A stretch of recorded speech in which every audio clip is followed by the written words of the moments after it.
Use of articles. नमस्कार बालमित्रांनो, आज आपण इंग्रजीच्या तासाला आर्टिकल्स हा महत्त्वाचा भाग अभ्यासणार आहोत. आता आर्टिकल्स म्हणजे नेमकं काय, तर उपपदे त्याला आपण मराठीमध्ये म्हणतो. आता ही उपपदे कोणकोणती आहेत ते आपण पहिल्यांदा समजून घेऊया. ह्या उपपदेमध्ये बघा, पहिला आहे ए, दुसरा आहे अँड आणि तिसरा आहे द. यांना आपण आर्टिकल्स असं म्हणतो. आता हे जे आर्टिकल्स आहेत ते कधी आणि केव्हा वापरायचे ह्याच्या संबंधात काही नियम आहेत आणि ते नियम आज आपण पाहणार आहोत. आता आर्टिकल्समध्ये सगळ्यात पहिल्यांदा आपण बघूया की ए अँड द हे आर्टिकल्स जे आहेत ते दोन प्रकारांमध्ये मोडलेले आहेत. पहिला आहे डेफिनेट आर्टिकल. पहिला प्रकार आहे डेफिनेट आर्टिकल. मग डेफिनेट आर्टिकल मध्ये काय येतं, तर ए अँड द पैकी द हा भाग डेफिनेट आर्टिकल मध्ये येतो. आणि इनडेफिनेट आर्टिकल मध्ये काय येतं, इनडेफिनेट आर्टिकल याच्यामध्ये ए आणि अँड ही उपपद किंवा ही आर्टिकल्स येत असतात. मग सगळ्यात पहिल्यांदा आपण द हे आर्टिकल कधी वापरायचं हे समजून घेऊया. बघा,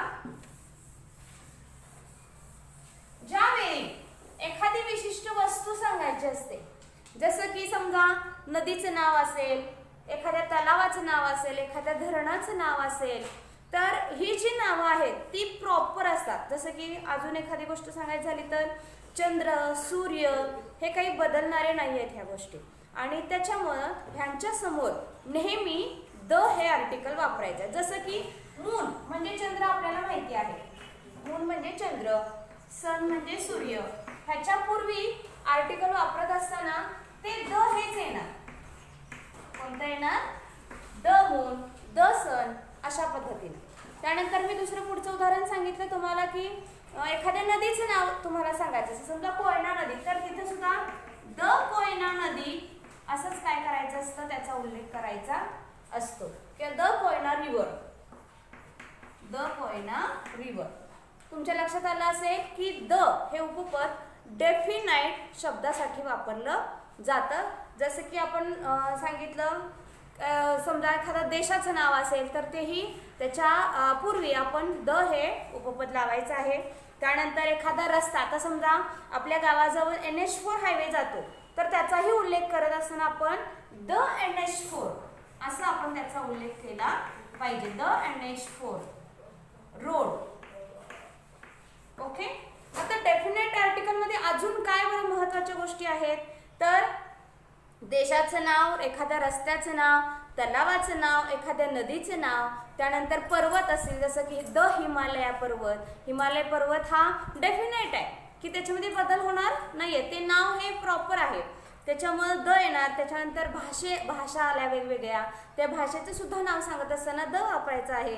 खेळांची नावं असतील जसं की हॉकी, फुटबॉल, कबड्डी ही जी खेळांची नावं आहेत त्यांच्याही समोर कुठला शब्द येणार आहे, तर कोणतं आर्टिकल येणार आहे, तर द हेच आर्टिकल येणार आहे. हे सगळं आता तुमच्या लक्षात आलं असेल. त्यानंतर आपण पुढच्या भागाकडे जाऊया की ए आणि अँड हे आर्टिकल कधी आणि केव्हा वापरायचं. बघा, दच्या संदर्भात तुमच्या लक्षात आलं असेल. आता आपण इनडेफिनेट आर्टिकल्स मध्ये ए आणि अँड ही उपपद आपण वापरतो, ए आणि अँड. तर सगळ्यात महत्त्वाचा नियम ए आणि अँड वापरत असतानाचा कोणता आहे, तर ज्यावेळी बघा ए, ई, आय, ओ आणि यू हे वोवेल्स आहेत बाळांनो. काय आहे, वोवेल्स, ज्याला की आपण स्वर असं म्हणतो. आणि मग हे वोवेल्स आता तुम्ही सगळ्यांनी एकदा पाठ करून ठेवायचे. बघा, पुन्हा एकदा आपण म्हणूया, ए, ई, आय, ओ, यू. पुन्हा एकदा बघा, ए, ई, आय, ओ, यू. एवढं पाठ केलं की तुम्हाला अगदी सोपं जाणार आहे आर्टिकल्स वापरायला. की कसं, बघा, नियम असा आहे की ए, ई, आय, ओ, यू या स्वरांनी सुरुवात होणारा जर शब्द आला असेल तर त्याच्या सुरुवातीला अँड हे उपपद वापरलं जातं. नियम लक्षात आला का बघा तुमच्या. पुन्हा एकदा मी सांगते की ए, ई, आय, ओ यू हे स्वर आहेत किंवा त्याला आपण इंग्रजीत वॉवेल्स असं म्हणतो. ह्या वॉवेल्सनी सुरुवात होणारा जर शब्द आला असेल आणि त्याच्या अलीकडची जर तुम्हाला रिकामी जागा भरायला सांगितली असेल आर्टिकल्सनी, तर तिथं ॲन हे उपपद किंवा आर्टिकल लावायचं आहे. हे लक्षात आलं असेल तुमच्या. आणि मग इतर जे आले असतील, समजा आता ए आय ओ ने सुरुवात होणारा नाही आला शब्द, तर तिथं ए हे आर्टिकल वापरायचं. त्याच्या संदर्भात काही आपण आता उदाहरणं बघूया. बघा, पहिलं एक उदाहरण घेते मी. हे तुमच्या लक्षात येण्यासाठी मी इथं वॉवेल्स लिहिते, ए, ई, आय, ओ आणि यू. लक्षात ठेवा, हे वॉवेल्स आहेत. या वॉवेल्सनी सुरुवात होणारे शब्द ज्यावेळी येतील त्यावेळी त्याच्या सुरुवातीला नेहमी ॲन हेच आर्टिकल वापरायचं आहे. कोणतं वापरायचं आहे? ॲन हे आर्टिकल वापरायचं आहे आणि इतर ठिकाणी ए हे आर्टिकल वापरायचं आहे. आता ह्या संदर्भातले काही उदाहरणं बघूयात. बघा, मी एक उदाहरण घेते. नेहा सॉ, बघा इथे रिकामी जागा दिल्या, एलिफंट इन अ झू. बघा असं वाक्य दिले आपल्याला. नेहा सॉ, इथली रिकामी जागा तुम्हाला भरायची आहे, एलिफंट इन अ झू. आता इथं कोणतं आर्टिकल येईल? तुम्हाला 4 पर्याय दिलेत. त्यातले 4 पर्याय आहेत.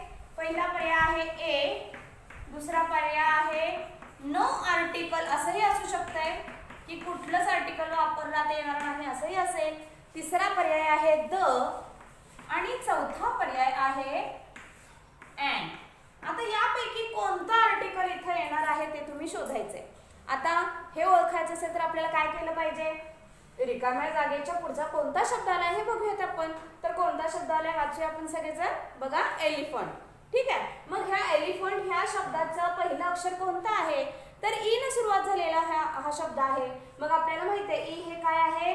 वॉवेल आहे, स्वर आहे.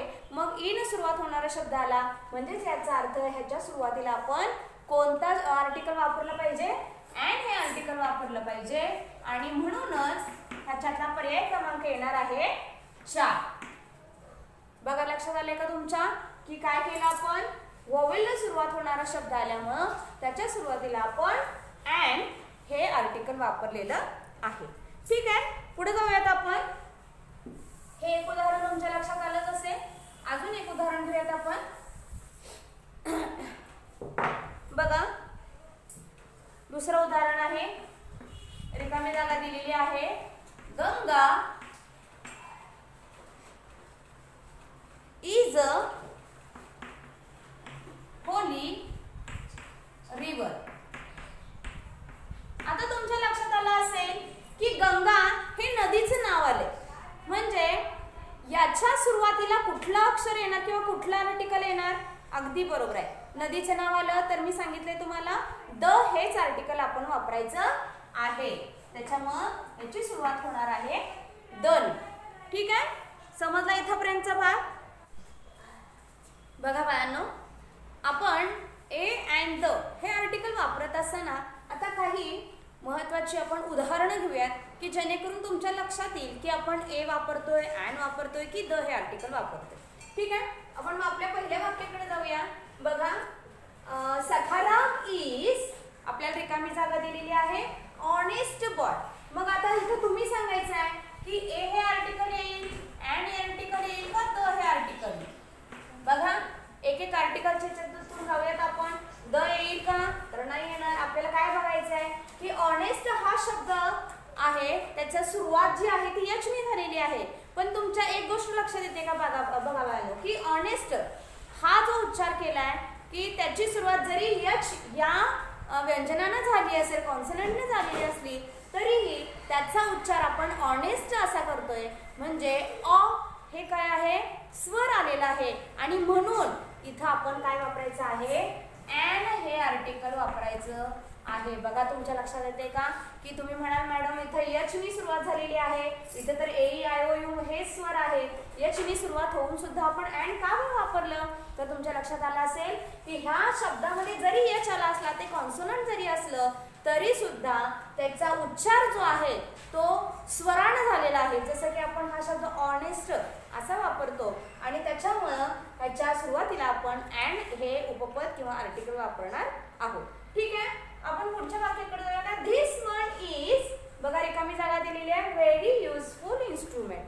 आता तुमच्या लक्षात येईल की काय उपपद येणार आहे. तर this one is a very useful instrument.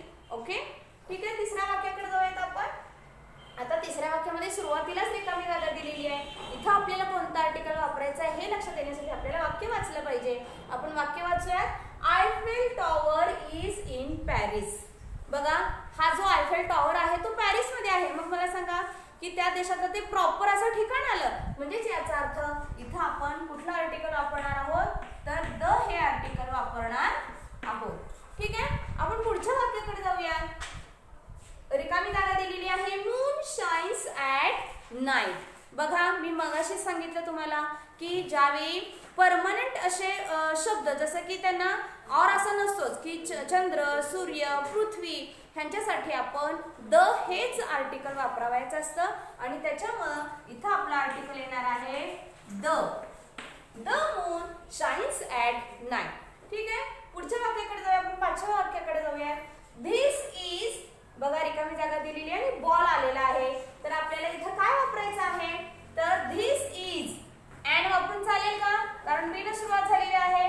त्याचा उच्चार सुद्धा ब न सुरुवात होते. बॉल ब न झाला याचा अर्थ इथं वोवेल आलेलं नाही, कॉन्सोनंट आहे आणि म्हणून आपण इथं ए हे आर्टिकल वापरायचं आहे. आपलं वाक्य झालं धिस इज अ बॉल.